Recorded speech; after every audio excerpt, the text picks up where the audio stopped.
In the small town of Black Hollow, Ohio, just off County Road 17 where the cornfields stretch forever, stood the last house anyone called home. Number 47.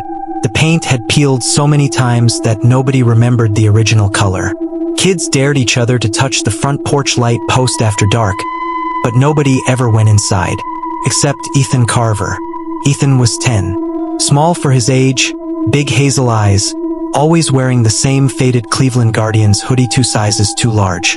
His mom worked third shift at the aluminum can plant, so most nights he was alone with the TV and the hum of the refrigerator. One Tuesday in late October, the power went out during the worst storm in 7 years. No lights, no cable, no PlayStation. Just the sound of wind clawing at the windows and branches scraping the roof like long fingernails. Ethan lit the emergency lantern his mom kept under the sink. The little LED bulb made everything look blue and wrong. He was sitting on the living room carpet when he heard it. A slow, deep breath. Not outside. Inside. It came from the hallway that led to the 2 bedrooms and the bathroom nobody used anymore because the hot water hadn't worked since Ethan was 6. He froze. The lantern light trembled in his hand. Another breath. Longer this time. Wet. Like someone with a cold trying to breathe through a blocked nose. Ethan whispered, "Mom!" No answer. Mom wouldn't be home until 7 a.m. He stood up. The floor creaked under his Spider-Man socks. He told himself it was just the house settling, or the wind pushing against the walls. But the next breath came clearer, closer, and it wasn't wind. It sounded satisfied. Ethan backed toward the front door. The knob was ice cold. Locked. He always locked it when Mom left. His fingers shook so badly he dropped the key twice. The breathing moved again. Now it came from behind the couch. He spun around. Nothing. Just the ugly plaid couch his grandma left them. The one with the burn mark from when Uncle Ricky fell asleep with a cigarette in 2014. Ethan whispered, "Stop it." The house answered. Not with words. With a long, slow inhale. Like someone smelling dinner after being hungry for days. Then the exhale. It smelled like wet leaves and copper pennies and something sour. Like milk gone bad. Ethan ran. Not to the front door anymore. Instinct told him the door wouldn't open. He sprinted down the hallway instead, toward his bedroom, the only room that still felt like his. He slammed the door and pushed his desk against it. Comic books and Pokemon cards spilled everywhere. He crawled under the bed, pulling the blanket down like a curtain. The breathing followed. It wasn't in the hallway anymore.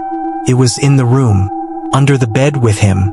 Ethan squeezed his eyes shut so hard he saw white fireworks. He pressed both hands over his ears. The sound still came through, slow, patient, amused. Then the worst part happened.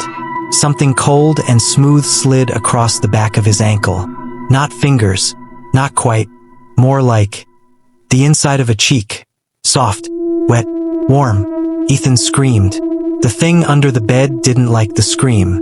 The breathing stopped. For one beautiful second, silence. Then the house itself answered. Every pipe in the walls groaned at once. The floorboards popped like gunshots. The windows rattled so hard the glass sang. And from every direction. Ceiling, floor, closet, walls. The house took one enormous, shuddering breath. It held it, and held it. Ethan felt the air being pulled out of the room. His ears popped. His chest burned. The lantern flickered and died. Total dark. Then the house let the breath out. It smelled like everything that had ever died in Black Hollow since 1893. Ethan didn't scream again. He couldn't. When the power came back on at 4:17 a.m., the house looked normal. Too normal. The desk was back in its place. Comic books neatly stacked. Bed made. Lantern sitting innocently on the nightstand. Still warm. Ethan's mom found him sitting on the front steps at sunrise, barefoot, hoodie soaked with sweat, staring at the cornfield. He didn't speak for 3 days. When he finally did, he only said 5 words, very quietly, to the school counselor. "It's still breathing in me." Nobody knew what he meant. But sometimes, very late at night when the town is quiet, people driving past County Road 17 swear they hear breathing coming from number 47. Not loud. Not scary. just patient, like something inside the walls finally found the perfect place to hide. And it's waiting for the next storm. The end.